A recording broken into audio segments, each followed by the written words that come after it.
జెర్సన్ నాయక్ను ప్రశంసించిన కేటీఆర్ ఉపాధి కోసం గత సంవత్సరం ఆదిలాబాద్ జిల్లా కాడెం మండలం, లింగాపూర్, దుస్తారాబాద్ మండలం, ముల్యాల గ్రామాలకు చెందిన 6 వ్యక్తులు మలేషియాకు వెళ్లారు.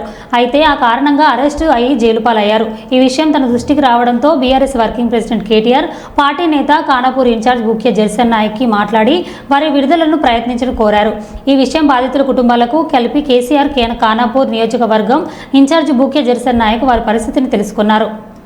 చాలా మంది దగ్గరికి తిరిగినారు, చాలా మందిని చేసారు ఇప్పుడున్న ప్రజెంట్ లీడర్ల దగ్గరికి. కానీ ఏ ఒక్క లీడర్ స్పందించలేడు, మాట్లాడలేడు, ఏది మాత్రం వెళ్ళిపోయలేడు.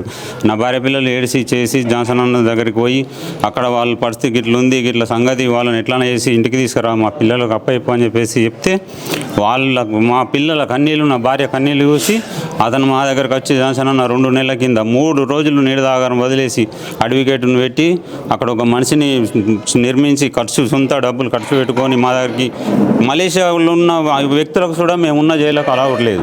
అక్కడ ఉన్న జైలు అంత కఠినమైన జైలు. అలాంటి జైళ్లకు జాన్సన్ అన్న లోపలికి వచ్చి మా దగ్గర అర్ధగంట కూర్చుండి మా బాధలు మొత్తం మేము చెప్పినాయని ఇని చేసి మీరు టెన్షన్ పడకూరి, నేనున్నా మీకోసం, ఎంత డబ్బు ఖర్చు అయినా కానీ మిమ్మల్ని తీసుకుపోయి మీ పిల్లలకు మీ భార్యకు అప్పయ్యే బాధ్యత నాది, మీరు టెన్షన్ పడకూరి, కొద్దిగా తినుకుంటా మీరు మంచిగా ఉండూరి, మరీ దారుణం అయినరు, ఎట్టి పరిస్థితుల్లో మిమ్మల్ని తీసుకుపోతా అని మాట ఇచ్చిండు. 4 రోజులు వెనకన్నా ముందో తీసుకుపోతా, టెన్షన్ పడకూరు అని చెప్పిండు. మాకు ఆ రోజు భరోసా కలిగింది. అప్పటిదాకా నమ్మకలేదు, మేము ఇండియాకి వస్తాము, మా భార్య పిల్లల్ని కలుసుకుంటామని. ఆ వరకు మాకు లాస్ట్ అనుకున్నాం, ఇక మలేషియాలో చచ్చిపోతామన్న ఆశ ఉండే. ఆఖరికి అయితే ఇక మనకి ఎప్పుడైతే వచ్చి జాన్సన్ అన్న కలిసిండో ఆ రోజు మాకు కొద్దిగా విశ్వాసం, నమ్మకం అనేది కలిగింది. ఎట్టి పరిస్థితులు వచ్చి మేము పిల్లలు కలుసుకుంటాము, అన్న మమ్మల్ని తీసుకుపోతాడనే నమ్మకంతో అని ముక్కడి తినుకుంటూ అట్లా ఇట్లా ఉన్నాం. అటు చేసి మళ్ళీ 2 నెలల తర్వాత మొన్న వచ్చి ఇంత తగినంత రాత్రి పగలు అనకుండా కష్టపడి తిరిగి అతను సొంత డబ్బులు ఖర్చు పెట్టుకొని మళ్ళీ అడవిగడితో మాట్లాడి మమ్మల్ని బయటకు తీసి 4 రోజులు కూర్చొని తినబెట్టి మమ్మల్ని అన్ని రకాల పేపర్లు తయారు చేసి ఎంఎస్సీ నుంచి పాస్పోర్ట్లు, అవుట్ పాస్పోర్ట్, ఇమిగ్రేషన్ పనులు, టోటల్ పనులు కంప్లీట్ చేయించి ఎలాంటి మాకు టెన్షన్ లేకుండా అతను ఇంబటి ఉండి చెమటాలు అడుపుకొని నాదిరి పగలు నిడద లేకుండా 3 రోజులు సరైన అన్నం తినలేడు, నిడదపోలేడు మా కోసం.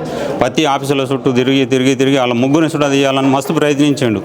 ఇక్కడ ఈ దగ్గర మలేషియా ఒక 20 లక్షల దాకా ఖర్చు అయింది టోటల్ ఇప్పటి వరకు. ఇంకా 5 లక్షలు ఖర్చు అయితే వాళ్ళు ఇండియాకి వస్తారు, ఇంకా ముగ్గురు. ఇప్పుడు 20 లక్షలు ఖర్చు అయింది, ఓన్లీ ముగ్గురం వచ్చినాం. ఇంకా 5 లక్షలు అవుతుందా 10 లక్షలు అవుతుందా కన్ఫర్మ్ లేదు. అయినా కానీ ఇంకా ప్రయత్నాలు నడుతూనే ఉన్నాయి. అడవిగట్టు తిరుగుతుంది, అక్కడ ఉన్న మనిషి తిరుగుతుండు, వాళ్ళ కోసం చాలా ప్రయత్నాలు అవుతున్నాయి. వాళ్ళని 6గురిని తీసుకురావాలని అన్నకు చాలా కోరిక ఉండే. కేటీఆర్ సారు సూర్యసేనల వరకు ఇద్దరు కలిసి మాకు జీవితాంతకాలం యాజమారం. వీళ్ళిద్దరి కోసం మేము సాధ్యమైన మటుకు మేము బతుకున్నంతకాలం మా పిల్లలు మేము రుణపడి ఉంటాం, వాళ్ళ కోసం పని చేస్తాం, వాళ్ళ కోసం ఇది చేస్తాం. ఏ విషయంలో అయినా వెనకాడేది లేదు. కేటీఆర్ అన్న, జాన్సన్ అన్న ఎవడన్నా ఏమన్నా ఉన్నా కానీ మేము మూకుండేది లేదు, దేనికైనా సిద్ధం అవుతాం. మాకు ఇప్పటి వరకు జీవితాంతకాలం మేము మా మీద ఆశ లేకుండే మేము ఇంటికి వస్తామని. ఈరోజు జాన్సన్ అన్న సార్ దయ వల్ల, అన్న దయ వల్ల, కేటీఆర్ సార్ దయ వల్ల నా భార్య పిల్లలకు కలుసుకున్న సంతోషం. నాకు జీవితాంతకాలం అన్నకు నేను రుణపడి ఉంటా. కేసీఆర్ సార్కు, కేటీఆర్ సార్కు అందరికీ జీవితాంతకాలం నేను సేవ చేసుకుంటా. చాలా రూపాయలు ఖర్చు పెట్టిండు, ఆయన సొంత డబ్బులు ఎక్కడ చూడ వెనకాలేడు. చెప్పిండు, నీ పిల్లలకు నీ భార్యకు నేను మాట ఇచ్చినా ఎన్ని లక్షలు ఖర్చు అయితే ఆయన ముఖ్యం కాదు, మిమ్మల్ని ఇండియాకి తీసుకుపోయి మీ ఫ్యామిలీకి అప్పయ్యే బాధ్యత నాదని ఏ రోజైతే మాట ఇచ్చిండో ఇప్పటి వరకు కూడా డబ్బు విషయంలో వెనకాలి. ఆడికి వచ్చిన రోజు కూడా అన్నాడు, పోలీసు వాళ్ళకు, ఆఫీసర్లకు, అక్కడ ఉన్న ఏజెంట్కు, అడవిగట్టుకు ఎంత డబ్బు అయినా సరే ఖర్చు కానీ బాధలేదు, వీళ్ళని ఇండియాకి తీసుకుపోవాలా, వీళ్ళ ఫ్యామిలీకి అప్పయ్యాలా. వీళ్ళ భార్య పిల్లలు ఏడుపులు దుఃఖం చూడలేక, మా దుఃఖం చూడలేక అన్న చూడ ఏడ్చిండు మాతో. ఆ రోజు అక్కడ జైల్లో చూడా అన్న చూడ పోలీసు వాళ్ళు షాక్ అయ్యారు, జైలర్లు కూడా షాక్ అయ్యారు. అన్న ఏడుపు చూడలేక అన్న కళ్ళకి వెళ్ళి నీళ్ళు వచ్చినాయి. ఇంత పెద్దోడు మా కోసం అతని కళ్ళకి వెళ్ళి నీళ్ళు వస్తే మేము తట్టుకోలేకపోయినాం. మా పిల్లల కోసం, మా కోసం చూసి ఇన్ని దగ్గర 25 లక్షల రూపాయలు ఖర్చు పెట్టి ఈరోజు తీసుకొచ్చిండు.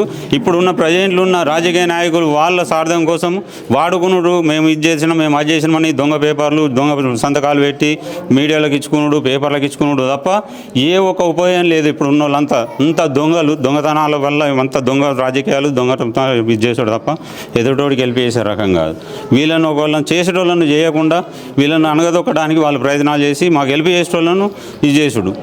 మధ్యలో అన్న కొద్దిగా స్లో అవ్వడానికి కారణం కూడా వీళ్ళు దొంగతనాల పేపర్లకు ఇచ్చుకొని అన్నను స్లో చేశారు. లేకపోతే ఇంకా 2 నెలల ముందే అన్న